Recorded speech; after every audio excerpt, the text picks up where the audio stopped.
அதாவது இவ்வளவு மோசமா மின்வெட்டு இருக்கும்னு நான் எதிர்பார்க்கவே இல்லை. நேற்று ராத்திரி பூரா மின்வெட்டு. எப்ப மின்சாரம் வருது எப்ப போகுதுன்னே தெரியல. திடீர்னு வருது, திடீர்னு போகுது. போறது ரொம்ப நேரம் இல்லாம போகுது, வர்றது கொஞ்ச நேரம் வருது. இப்படி 2 நாளா ரொம்ப படாத பாடுபட்டோம். இந்த மின்வெட்டு பிரச்சனையை தீர்ப்பதற்கு தமிழ்நாடு ரொம்ப, ஏன்னா மின்சாரம் இல்லாமல் மனிதனால் வாழ முடியுமா?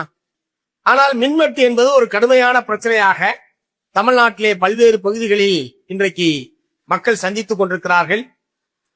மின்வெட்டு பிரச்சனைக்கு தீர்வு காண வேண்டும் என்கிற முறையில் ஆங்காங்கே போராட்டங்கள் என்பது நடைபெற்றுக் கொண்டிருக்கிறது.